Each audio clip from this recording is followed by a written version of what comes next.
Hallownest is a vast, large kingdom situated in the middle of a wasteland. The kingdom was created by the Pale King, who is from a species known to create and rule various kingdoms. The Pale King combined other small tribes and colonies to create a massive kingdom, who was named Hallownest. Because of this, the world of Hallownest is extremely diverse in environment and residence. Each area is a whole another world who is not even similar to the one right next to it. Even though we can no longer witness the former glory of this kingdom because over time it fell to ruins, at least in its decayed state there are still lots of wonders to see and explore. Today I want you guys to accompany me on a trip and explore the world of Hallownest and all his residents and environments. Let's start. Before we can enter the well-renowned city, we have to confront the dangers of the outside world, which is filled with wild bugs. Aggressive one, that is. Except them, not too much life can be found here. Only sand, rocks and powerful winds. The only sign of civilization can be found when we reach the Halloween Cliffs. This place is not very different than the wasteland, but we can spot some statues, street lamps and pillars with a crown shape. Plus here we can find the first vegetation. Well, kind of. Lifeblood is a type of a blue plant that originated probably from the abyss and now had spread all over the kingdom. It looks like the plant grows from the corpses of the creatures that drink it, but we are not sure on that.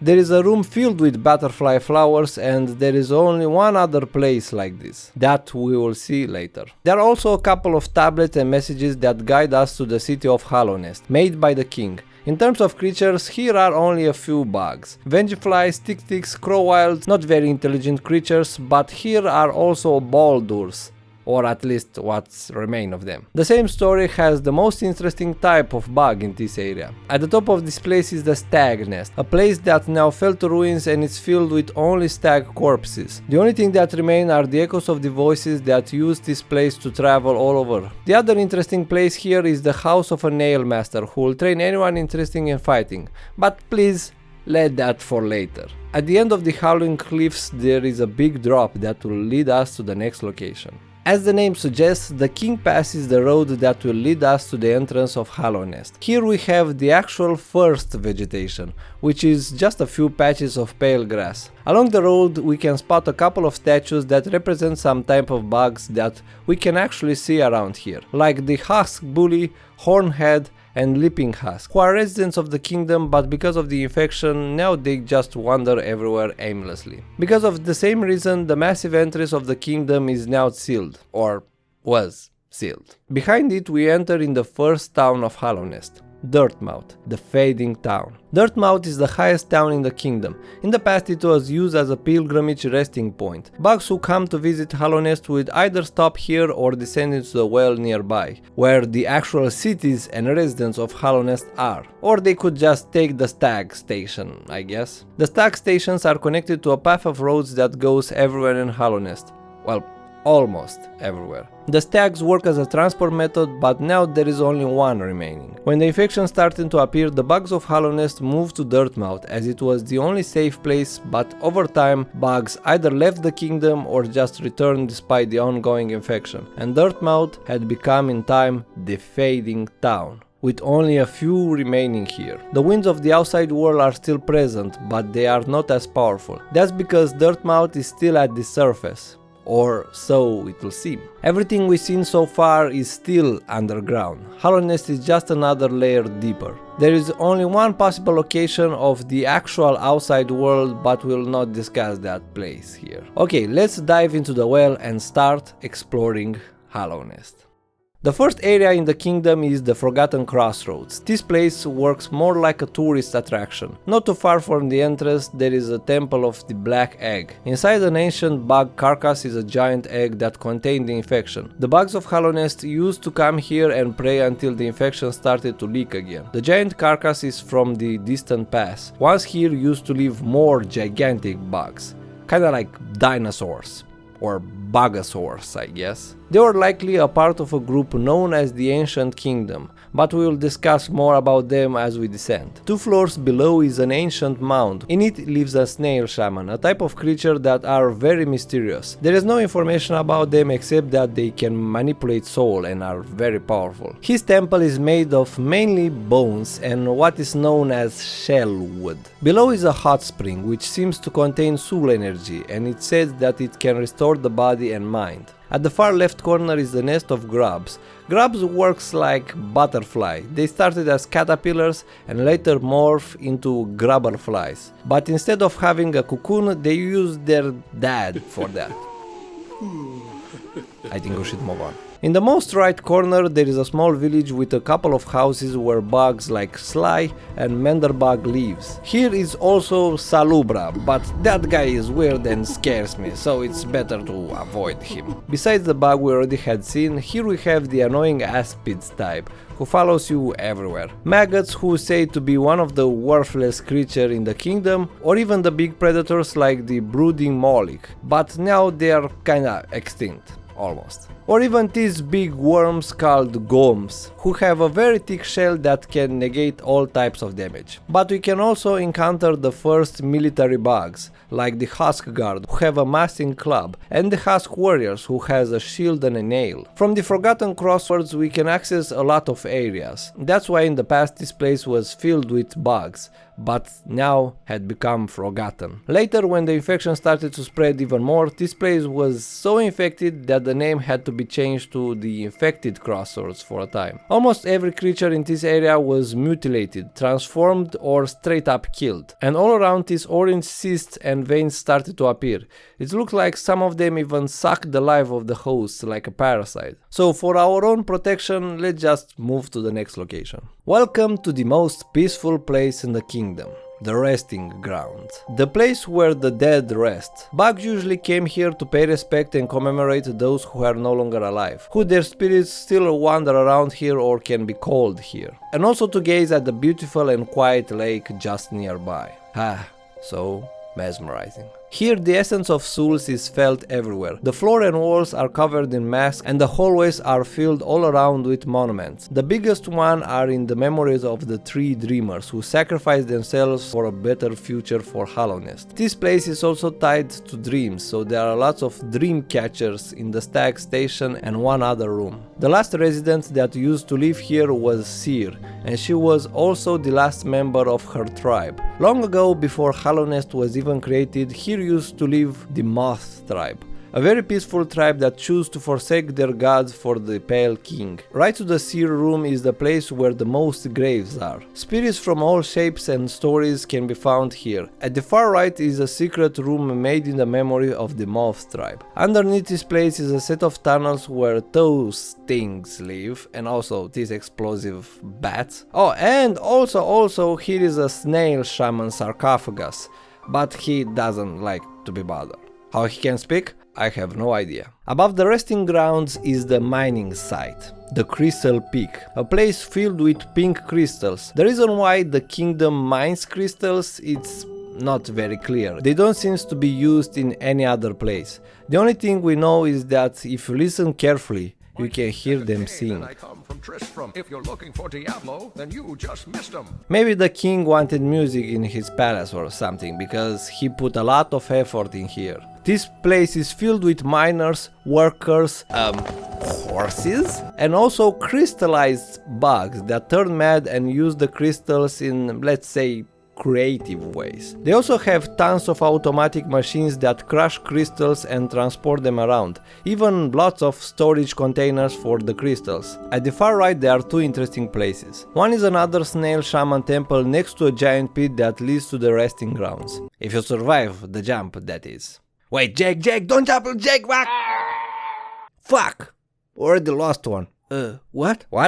Moving on, the temple is covered in crystals and it seems that they weren't there at the beginning. The snail shaman was trapped in the crystals, but I don't know how. Above it there are a couple of giant corpses that I suspect to be a part of the ancient civilization. They are probably the original residents of this place. They are also connected to the crystals, and they were actually able to use it for something. Unlike the king. At the top, in the highest peak of the kingdom, is a monument made by the Moth tribe in the name of their god, the Radiance, the god responsible for the infection who wanted revenge for what the Pale King stole from her subjects. This is the only thing that remained in her memory. Everything else was forgotten. I think it's time to go back and descend even deeper. The Green Path is a location filled with life and vegetation. In the past, this place was huge, covering also the Fog Canyon and the Queen's Garden. The size was reduced as a pact made with the Pale King. The reason this place has so much life in it is because of this guy, known as An. He created the Moth tribe and the vegetation from his dream. Besides the cute bushy residents, Green Path also had their line of defense, Moth Knights, who know how to use a shield and weapon. Here are also many, well, I guess birds. The mask fly and aluba. Alubas are known to be attracted by higher beings, and so they are present around the lake where An lives. Here is also An Temple, where the Moth tribe pray to their creator. An just sits on the other side of the lake in a pool of acid, chilling, I guess. Underneath there is a very long spiky room, and at the end of it lives the second Nail Master. Unlike his brothers, he put his nail down in favor of a peaceful life, and now he's a master of arts, alongside with a former nailsmith. There is also a room with some pillars, and in it is a vessel corpse. There are a couple of them around the kingdom, so we'll see more of them later. Many more. We need to be careful now, because around here roams the Hunter, a creature that hides and hunts all types of creatures he sees to add it to his collection. Also nearby there is the Stone Sanctum, a temple which is haunted by angry spirits. But don't worry, besides this and the carnivores, plants and explosive mushrooms and the infected citizen, this place is pretty much safe, so you can almost safely just admire the vegetation. Oh, almost forgot to tell you, these thorns right here are not made by An. In fact, they were made by the infection that corrupted this place, and the entire area started to overgrown with vegetation. Some of the Moth residents started to worship the Radiance instead of An, and well, they are really funny when they pray.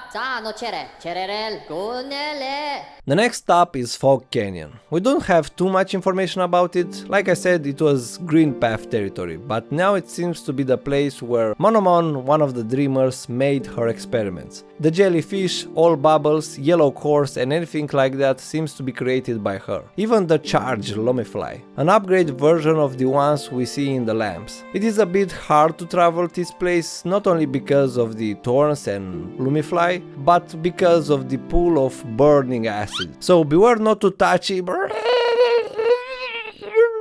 Not another one. In the middle of the area is the Teacher Archive, the place where Monomon spent most of her time and where she stored various information, but is guarded by her biggest jellyfish. An interesting sight in this area is a room with 2 husk guards' corpses and a club stand. So it looks like before this was their training place or something like that. I should also mention these void gates. They are generated by these 2 stones that had come from the bottom of the kingdom. The only way to pass through these gates is with the blessing of the abyss. And well, we will see a couple more along the way. Next area is the Queen's Garden, the area where the Queen spent a lot of time, and it's where she now resides. Not much differences between this place and Green Path. Here are a couple of moving platforms and rooms overgrown with vegetation. Besides the aforementioned moss people, here we can see infected mantises. One of the mantis lord betrayed her sisters and decided to take the infection willingly and invade the garden to kill the queen. We can see a couple of tents set up by her troops. The invasion failed though. They were stopped by the residents and mainly the queen's bodyguard, Drya, one of the royal knights, but she died during the battle. Next to her corpse is the cocoon of the queen. She retreated here because of the shame she felt for participating in the deed, which is for killing her child for the sake of the kingdom. So I think it's better to leave her be. Oh, and by the way, Aluba can be seen around the queen's cocoon, obviously. Around her area we can spot other void gates, probably put here to protect the queen, but well, it didn't help. Lastly, here is another giant bug corpse covered in moss. It is usually called the green beast. Let's move to the former biggest area in this kingdom, the fungal waste. In this area you'll find lots of mushrooms on the walls, on the floors, on the ceiling, even mushroom people. It's just full of mushroom here. At the entrance from the fog canyon is the Queen Station, one of the most populated and used stations from the glory times of the kingdom. At the bottom of the area there are two interesting places. First is the fungal core, where you can see the leader or the god of the mushroom people, but he's probably dead. Or he sleeps, but more likely dead. They give up their territory in hope that the king will keep them safe, but we all know how that turned out. The second location is the Mantis village. The Mantis are a proud tribe who love to show their fighting skills and honor. That's why they have lots of trophies hanging everywhere. To keep their village intact, they made a deal with the king. They had to protect the kingdom from the bugs of Deepnest. That's why there are so many corpses at the Deepnest entrance. The Mantis lords don't let anyone pass through, so we need to find another gate. The fungal waste is also connected to the Forgotten Crossroads, but along that road you'll only find the grumpy old leg eater, a bland termite who thinks if he has enough money he'll be the king. Let's advance to the path on the right. After a long bridge there is a statue of the mighty Hegemon, one of the 5 royal knights of the king, and that means we reach the gate of the capital city.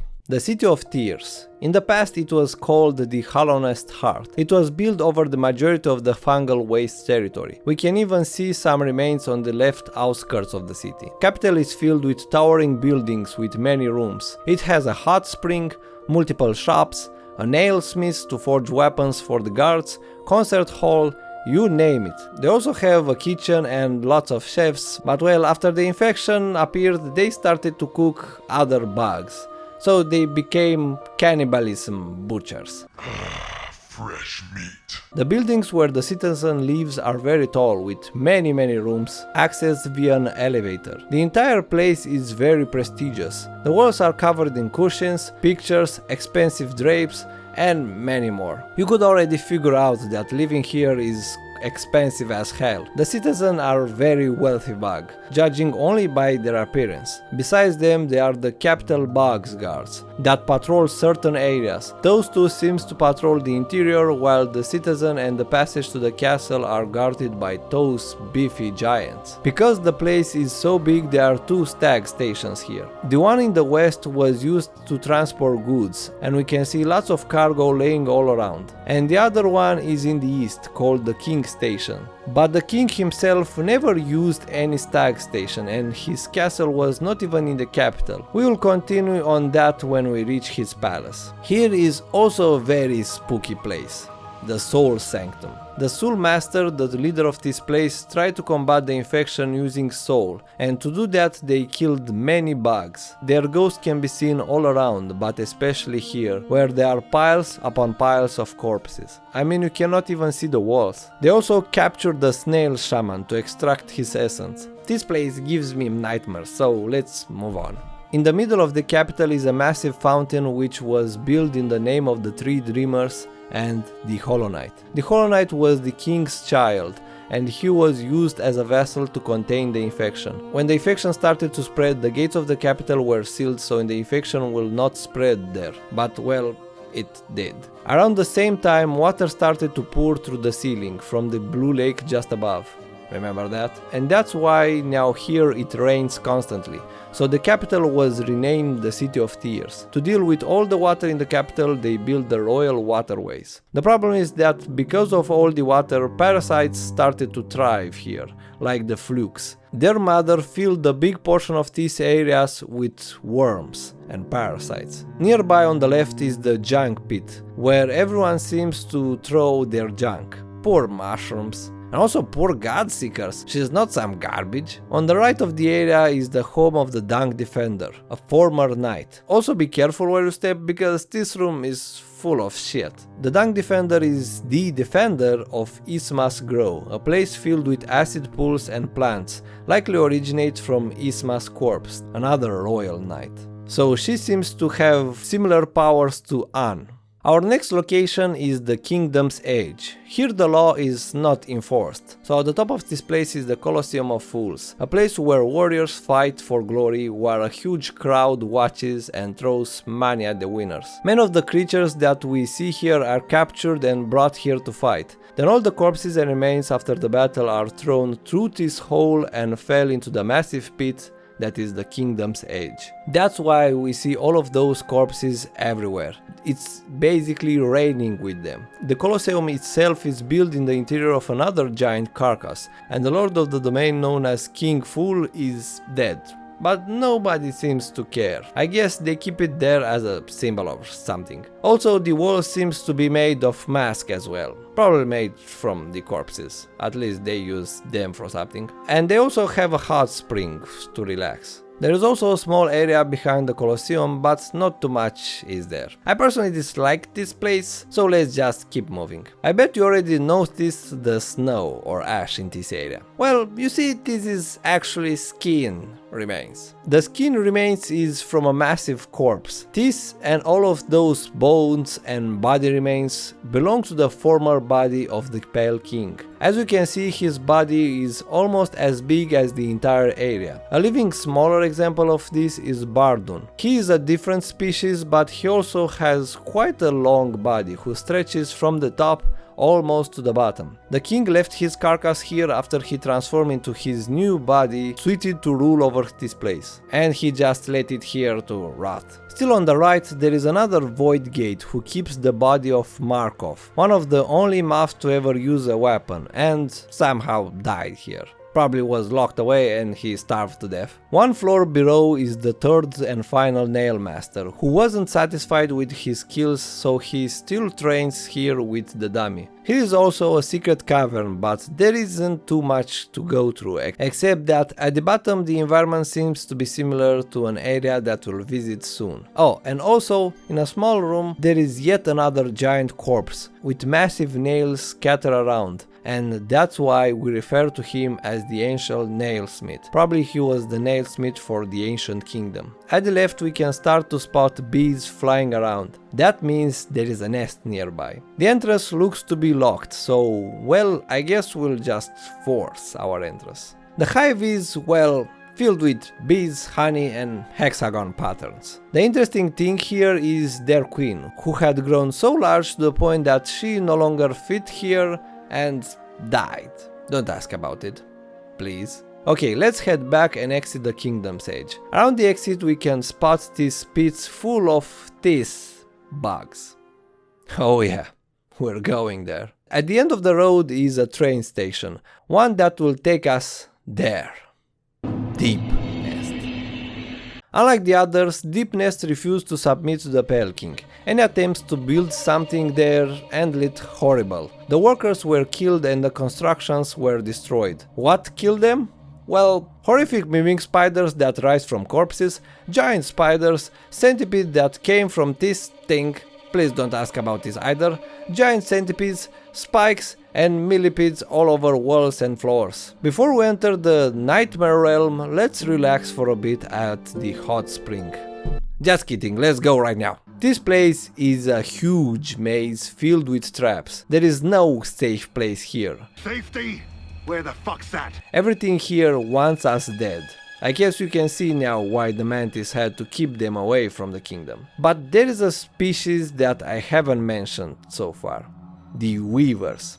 The weavers are originated from another place. They have their own little area full of yarns. They seems to be the only one that listened to the orders of the queen, which was one of the dreamers, Hera the beast. But the weavers had now left the kingdom to go back to their original home. On the left is a massive room with spider cocoons hanging attached to the walls. In one of them we can see their next meal, and in the second is the resting place of Hera and her servants, I think? In this nest we have the trilobite statue. It seems to be important, but as for now it looks to be just a normal statue. Maybe representing the king of Deep Nest, who is now dead? At the top of this room is a secret stag station, which was built for a specific purpose. It was never used by anyone except a few individuals. Mainly it was connected to the ancient basement. At the bottom is Midwife, a spider who, well, seems to be nice at first, at least compared with the rest of this place, but don't get too close because she will try to eat you. Deep Nest is connected to multiple locations. One is the Queen's Garden near the Mask Maker, one of the weirdest bugs you'll ever encounter. Trust me, you won't understand even a single thing that this guy says. He's just a cryptic bastard. Deep Nest is also connected to the Green Path via a pit that once you fall in, good luck finding the exit, and the other ones we saw in the Fungal Waste and Ancient Basement. But there is a potential one more location. Underneath the train station is a similar place to the deepest location. Everything here has a black tent. Behind the void gate are a couple of ancient statues, and here is an item that contains the power of the void. This seems to be the place from where the vessel had escaped from the abyss. Also, if you ever see yourself around here, do not follow you, because it's a trap laid by a mimic known as Nosk. He already has many victims hanging in his lair, a giant spider and even a couple of vessels. So just stay away from you. Hey, where is Steve? Okay, I think it's time to leave. Let's take the train back to the final stop. This place holds many tragic secrets. In the past, this place was reachable from the capital city via an elevator, which is now broken. And also here we can spot dark smoke coming from the bottom. It seems that the king usually used this route to reach the capital, but now there are only a few guards here. What hides here is the king's palace, the White Palace, or what's remain of it. From the stories we learn that the king suddenly just disappeared alongside his palace with no trace. In the front of the ruin is a corpse of a royal guard. These guys were the strongest from all the guards, and the majority of them patrol only the palace. Very rarely common bugs will see them, probably only around the king. At the right is a secret room, a secret stag station. Big yarns can be spotted around. I think you already made the connection. This station was used only by the king to reach Deep Nest. For what? Well, in order to make the Queen of Deep Nest become a dreamer and convince the weavers to make a seal for the Hollow Knight, the king had to give her a child, a royal child. So he would visit Deep Nest to do you know what, and also to collaborate with the weavers. Probably the weavers also use this station, judging by the yarns that are present in both stations. Except them, nobody knows about this. Now, going back to the palace, there is actually a way to access it. But first, let's finish exploring the rest of the basement. There is very little life here. Besides the white grass, we have the shadow creepers, who just wanders around. If you take a closer look at the roads and structures around here, they look like they were made by the king. But in reality, this place was formed by the nearby rocks, who possessed a will of their own. And this is because of what's below us. Here is also a giant statue of the king, where you can throw your money into it. But don't do it, please. You'll just waste your money, you better give it to me. At the left is where you can spot more life. This type of creatures, who look similar to the brooding Moloch. And after many of them is an altar that holds the Pale King wings. His closet is pretty far. In this area we also see another vessel corpse. This one didn't manage to go too far. Okay, as promised, we will go to the White Palace. The entire palace was sealed into this guard corpse. The king managed to do this thanks to the Moth tribe, who had the ability to manipulate dreams. So using a dream nail, we can access the place. After we enter, we can see the palace in all his glory. Except the royal guards and this roundish fly. Here are the royal retainers, bugs who worship the king. They are his most loyal servants. The palace is almost impossible to traverse due to the many traps that the king laid here, so no one will reach the throne room. All furniture and other objects were covered in sheets for unknown reason. A good portion of the palace is covered in brambles, but it's not clear if they grew naturally or someone put it there as another trap.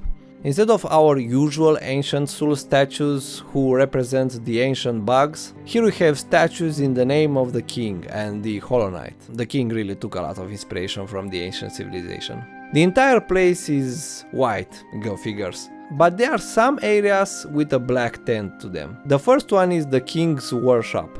This room is very dark and not very refined as the rest of the palace. It looks like someone just dug a hole in a wall. Here is the place where the king experimented with a black liquid he found below, known as void. He is the one who made the void gates. His guardians are also made of void, using a mold, and then dress up in armor.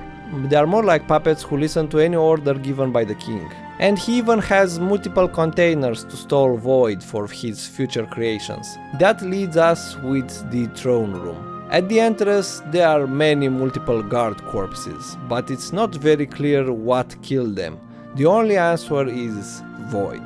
Maybe even they were the one who attacked the king, but that's kinda unlikely. The throne room is quite dark and we can also see the void smoke here.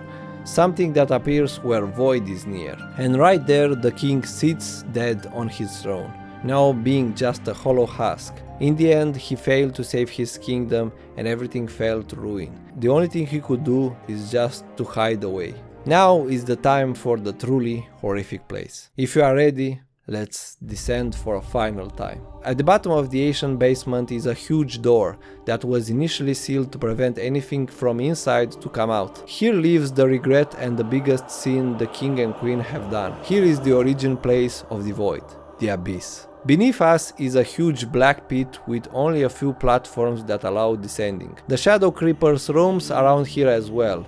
By the look of it, it seems that this is their place of origin. Around halfway down the pit is a blue door. In it we can spot the familiar blue butterflies and veins, and lots of spikes all over. In the final room of this place, in the background is a giant black beast with blue eyes. Either this is an ancient void beast that was corrupted by the lifeblood, or he is the creator of the lifeblood. Either way, he is connected with the lifeblood. And the fact that we can see this in the abyss means probably this creature was also part of the void kingdom. But again, it's all just speculation. I think you already started to notice the vessel corpses around here. Well, at the bottom, the floor is covered in corpses. Piles upon piles of discarded vessel corpses, thrown here by the king and left to rot. This is what they are ashamed of. The king and queen sealed their own childs here, trapped forever, with only a few lucky managed to escape, likely through the tunnels we mentioned. The shades of the dead are the only thing that remained, wandering around here with no purpose. At the left is a room full of crying statues that whispers, "Our voice will cry once again," being a hint that the ancient kingdom or the void kingdom will come back at some point. At the right is a giant void lake where tentacle beast will jump and kill you. Do not even think about it. This is why the king used the structure around made by the rocks to build a lighthouse, so he will keep whatever is in that lake at bay. He also left one of his royal retainers there, but it looks like he was corrupted by the whispers of the sea and turned off the light. After we traverse the lake, at the far right are two things. One is a desk and an imprint of the abyss that has the same shape as the tentacle monsters, meaning the void kingdom, like the Pale King, used the void to make their own creations. Finally, we have our last giant corpse that holds a bowl full of liquid void, and this is where you can receive the blessing of the abyss. He and many others were a part of the so mentioned void kingdom or ancient civilization. They live here long before any other group.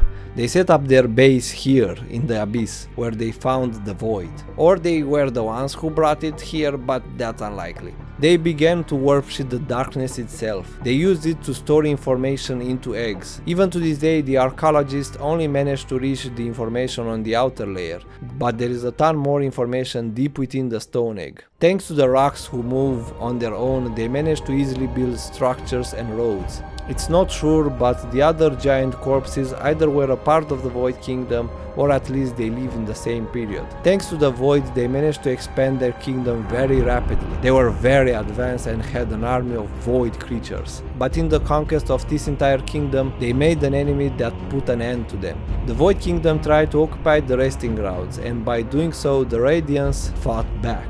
Even their most powerful being, the Shade Lord, who was almost at the same level as the Radiants, didn't manage to defeat her, and so the Void Kingdom had fallen and soon faded away. When the Mask Maker really wants to, he can provide really useful information. As he said once, no bug has ever laid claim to this hole. Even beasts know their limits and bound to the Nest Age. It is the ancient caste that made attempt to such a vast rule. Hallownest ruin reflects well those attempts. The Pale King tried to do such thing. Like the Void Kingdom, he tried to expand his rule over this entire area, but both of them ultimately failed, and the one vast and proud kingdom is now just a memory.